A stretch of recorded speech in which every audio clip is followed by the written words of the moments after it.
നമസ്കാരം. Dream digital മീഡിയയിലേക്ക് എല്ലാവർക്കും സ്വാഗതം. ഒരു ഇവൻ്റ് ഉണ്ടായാൽ അവിടേക്ക് നമുക്കൊരു ഹാപ്പിനെസ് കൊണ്ടുവരുന്നതും നമുക്കൊരു സാറ്റിസ്ഫാക്ഷൻ വരുന്നതും അവിടുത്തെ ഫുഡ് ആൻഡ് ഇവൻറ്റ് മാനേജ്മെൻറ്റ് കാരണമാണ്. അത് നല്ലോണം പ്രൊവൈഡ് ചെയ്യുന്ന ഒരു സ്ഥലത്താണ് ഞാൻ ഇന്ന് നിൽക്കുന്നത്, മന്ന കാറ്ററിംഗ്, സിൻസ് 2008.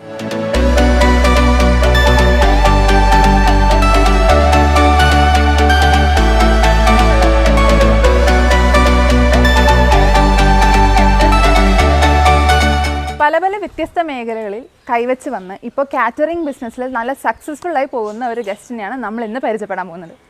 മന്ന കാറ്ററിംഗിൻ്റെ ഓണറായ സെബാസ്റ്റ്യൻ സാറാണ്.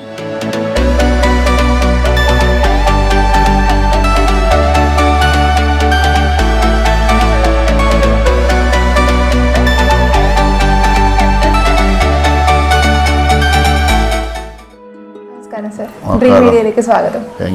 സാറിന്റെ വീട് എവിടെയാണ്? എൻ്റെ വീട് വരാപ്പുഴ തുണ്ടത്തുംകട എന്ന ഗ്രാമത്തിലാണ്. ഇവിടെ തന്നെയാണോ ജനിച്ചു വളർന്നത്? ഇവിടെ തന്നെയാണ്.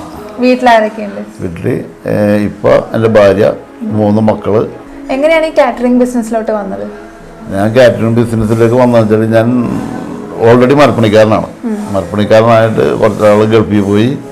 ഗൾഫിൽ മരപ്പണി ചെയ്തൊക്കെ കഴിഞ്ഞ് ഓപ്പറേറ്ററായി. അതിൽ 17 വർഷം ഗൾഫ് ജീവിതം കഴിഞ്ഞ് നാട്ടിൽ വന്നപ്പോൾ എൻ്റെ അനിയന് 12 ഒരു പരിപാടിയുണ്ട്. അപ്പോൾ അവൻ്റെ കൂടെ കുറച്ച് സാധനങ്ങൾ, കസേര, മേശം എല്ലാം എടുത്തിട്ട് അവൻ്റെ കൂടെ കൂടി ഒരു 6-7 മാസം കഴിഞ്ഞപ്പോൾ ചെറിയ രീതിയിൽ 7 രൂപൻ്റെ പരിപാടി, പിന്നെ ചെറിയ ചെറിയ പരിപാടികൾ ചെയ്ത് ഇപ്പോൾ ഇങ്ങനെ നമുക്ക് കയറി വന്ന് ഇപ്പോൾ വലിയ കുഴപ്പമില്ലാണ്ട് രീതിയിലാണ് പോകുന്നുണ്ട്. 15 വർഷം കഴിഞ്ഞു. ഇപ്പോൾ ഇത് ബിസിനസ് തുടങ്ങിയിട്ട് 15 വർഷം.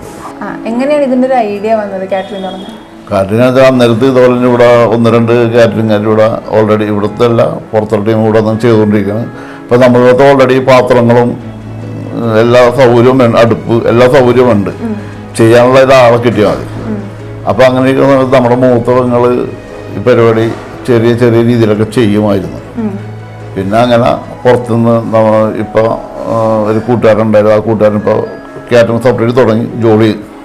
ജോളി ഫുഡ്സ് എന്ന് പറഞ്ഞുകൊണ്ട് കോങ്ങോർപ്പള്ളി കാറ്ററിംഗ് തുടങ്ങി. പുള്ളി എൻ്റെ കൂടെ ഒന്ന് ചേർന്ന് ഞാൻ ഇത്രയും ഡെവലപ്പായത്. പിന്നെ ഒരു 4-5 വർഷം കഴിഞ്ഞപ്പോൾ പുള്ളി സെപ്പറേറ്റ് തുടങ്ങി. അപ്പോൾ നമുക്ക് കുഴപ്പമില്ല, ഇപ്പോഴും നല്ല രീതിയിൽ തന്നെ പോകുന്നുണ്ട്. ദൈവം സഹായിച്ച്. ഇപ്പോഴത്തേലും ആ ഒരു ബിസിനസ്സിലുള്ള ചേഞ്ചസ് എന്തൊക്കെയാണ്?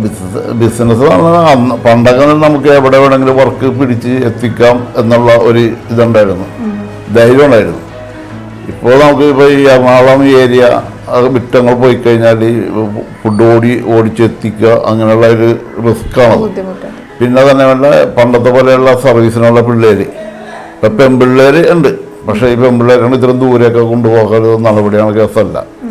അപ്പോൾ അതുകൊണ്ട് ഇപ്പോൾ വർക്ക് ഉണ്ട്. ഇപ്പോൾ ഏകദേശം ഒരു ശനി ഞായറൊക്കെ 2000-3000 ആവറേജ് വർക്കുണ്ടാവും. അപ്പോൾ അത് അങ്ങനെ ഒതുങ്ങി. നേരത്തെ 6000 വർക്ക് വരെ ഞാൻ ചെയ്തിട്ടുണ്ട് ഒരു നേരം. 86 പിള്ളേരെ വരെ ഒരു നേരം സർവീസിന് വിട്ട സമയവും ഉണ്ടാകുന്നുണ്ട്. എന്തൊക്കെ ഐറ്റംസ് ആണ് ഇവിടുന്ന് പ്രൊവൈഡ് ചെയ്യുന്നത്? ഇവിടുന്ന് ഇപ്പം നമ്മൾ നോൺ വെജ് ഡിഷ് ഐറ്റംസ് ഉണ്ട്. പിന്നെ ബിരിയാണി ഉണ്ട്, ചില്ലി ചിക്കൻ ഫ്രൈഡ് റൈസ് ഉണ്ട്, നെയ്ച്ചോറ്, ബീഫ്, അങ്ങനെ ചൈനീസും ഉണ്ട്, ഡിഷ് ഐറ്റംസ് ഉണ്ട്, പിന്നെ വെജും ഉണ്ട്. 3 ഐറ്റവും ഞങ്ങൾ ചെയ്യുന്നുണ്ട്. എല്ലാ ഐറ്റവും ചെയ്യുന്നുണ്ട്. എത്ര പേർക്ക് ഇതിൽ ചെയ്തു കൊടുക്കും? ഇപ്പോൾ നമുക്കിവിടെ വന്നേക്കുന്നത് ഒരു ഫംഗ്ഷൻ വന്നേക്കുന്നത് 2000 പേര് ഒരു പരിപാടി. പക്ഷേ അന്നല്ല, ഞാൻ അതിൽ കൂടുതൽ ഞാൻ പറയാം, ഒരു 10,000-6000 പേരുടെ വരെ ഒരു നേരം ചെയ്തിട്ടുണ്ട്. അത് ഒറ്റ ഫംഗ്ഷനായിട്ട് എനിക്ക് വന്നേക്കുന്നത് ഇപ്പോൾ നമ്മുടെ ഇവിടെ അറ്റ്ലക്സ് എന്ന് പറഞ്ഞൊരു ഇതുണ്ട്, ഓഡിറ്റോറിയം ഉണ്ട് ഇവിടെ ചാലക്കുടി. അവിടെ ഒരു 3000 പേരുടെ ഒരു വർക്ക്, വലിയ വർക്ക്. അവർക്കൊന്ന് രാവിലെ ബ്രേക്ക്ഫാസ്റ്റ്, ഉച്ചയ്ക്ക് ബിരിയാണി, വൈകിട്ട് പിന്നെ സ്നാക്സ്, ചായ, അങ്ങനെ 4 നേരത്തെ ഒരു ഫുഡായിരുന്നു. അതാണ് ഞാൻ ചെയ്ത വലിയ വർക്കും. 3000 പേര് വർക്കായിരുന്നു.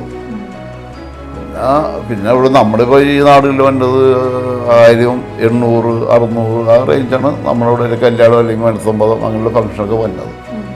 അതിപ്പോൾ ചിലപ്പോൾ കഴിഞ്ഞ ഞായറാഴ്ച 3 പരിപാടി ഉണ്ടായിരുന്നു. ഒരു പച്ചക്കറി സദ്യ ഉണ്ടായി, പിന്നെ ഒരു ബിരിയാണി, ദം ബിരിയാണി, പിന്നെ വൈകുന്നേരം റിസപ്ഷൻ, അങ്ങനെ 4 കല്യാണം ഉണ്ടായിരുന്നു. അതൊക്കെ അങ്ങനെയൊക്കെ അടുത്തായിരുന്നു. എല്ലാം നമ്മുടെ നാട്ടിൽ തന്നെയായിരുന്നു. അപ്പോൾ നമുക്ക് വലിയ റിസ്ക് ഇല്ല, വണ്ടി ഓടി എത്തൂല, അങ്ങനെയുള്ള റിസ്ക് ഇല്ല. അപ്പോൾ നമുക്ക് ചെയ്യാൻ പറ്റും. എറണാകുളം ഏരിയയിലൊക്കെ പോയി കഴിഞ്ഞാൽ ഇപ്പോഴത്തെ കണ്ടീഷനിൽ റിസ്ക് തന്നെയാണ്, തിരക്കില്ല.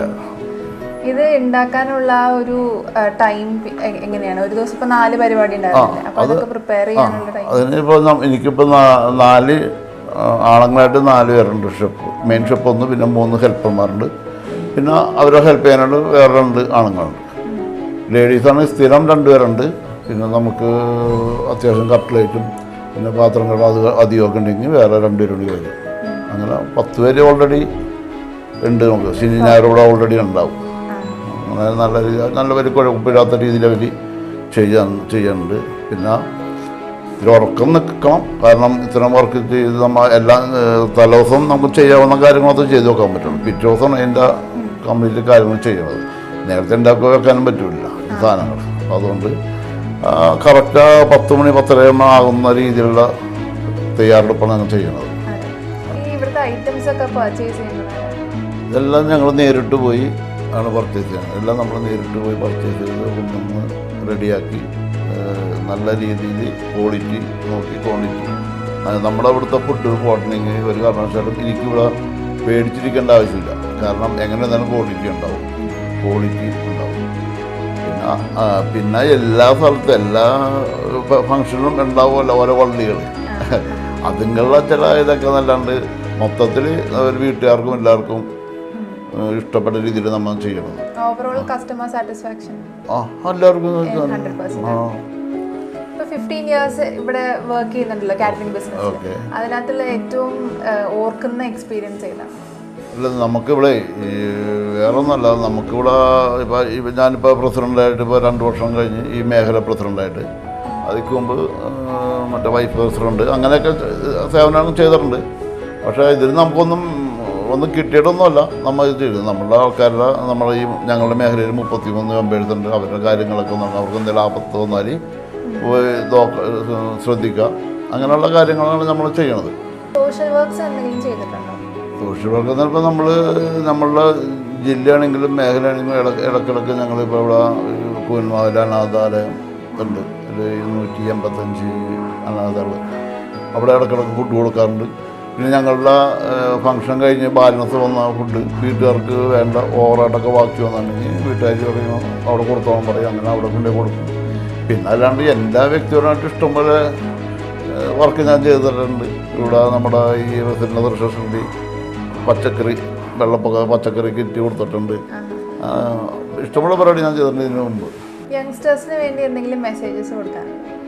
ഇപ്പം നമ്മളിപ്പോൾ ഇത് ചെയ്യുന്ന ജോലി കൃത്യതയോട്, അതായത് സമയം കറക്റ്റ് പാലിച്ച്, അതുതന്നെ ക്വാണ്ടിറ്റിയും എല്ലാം ചെയ്ത്, അതിപ്പോൾ ഞാൻ മാത്രമല്ല ഏത് ബിസിനസ്സായാലും പഞ്ചവറ്റ്, അതായത് ആ ടൈമിങ്ങും അവർക്ക് എത്തേണ്ട സമയത്ത് എത്തിക്കുക. അതുതന്നെ ഫുഡ് 600 പേര് പറഞ്ഞാൽ 600 പേർക്ക് വിളമ്പി കൊടുക്കുക. അതുപോലെ നല്ല ടേസ്റ്റി, അതാണ് ഓരോ കാറ്ററിംഗുകാരുടെ വിജയം. അപ്പോൾ അതാണ് എനിക്ക് പറയുന്നത്. എല്ലാവരും നമ്മൾ പൈസ കുറച്ച് പിടിച്ച് വെറുതെ വലിച്ചു വാരി ഇട്ട് കൊടുത്തിട്ട് പകുതി ഭക്ഷണം കൊണ്ട് കൊടുത്തിട്ടൊന്നും കാര്യമില്ല. അപ്പോൾ നമുക്ക് വേണ്ടത് പിന്നെയും അവർ വിളിക്കണമെങ്കിൽ നല്ല ഫുഡ്, അതാണ് വേണ്ടത്. നല്ല രീതിയിൽ അവർക്ക് ഇഷ്ടപ്പെട്ട രീതിയിൽ കൊടുക്കുക എന്ന് മാത്രമേ എനിക്ക് പറയാനുള്ളൂ എല്ലാവരോടും.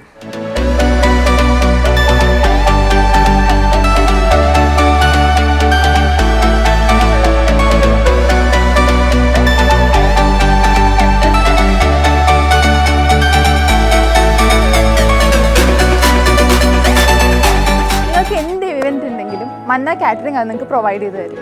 ലൊക്കേഷൻ വരുന്നത് വരാപ്പുഴ തുണ്ടത്തുംകടവ് പോലീസ് സ്റ്റേഷൻ്റെ അടുത്താണ്. ഒരുപാട് നന്മകൾ ചെയ്ത ഒരു സക്സസ്ഫുൾ ബിസിനസ്മാനെയാണ് നമ്മൾ ഇന്ന് പരിചയപ്പെട്ടത്. ഇതുപോലുള്ള കുറേ അധികം വ്യക്തികളെ നമുക്ക് ഇനിയും പരിചയപ്പെടാനുണ്ട്. അടുത്തൊരു ഗസ്റ്റുമായി ഞങ്ങൾ വീണ്ടും വരും. അതുവരയ്ക്കും this is Uthara signing of.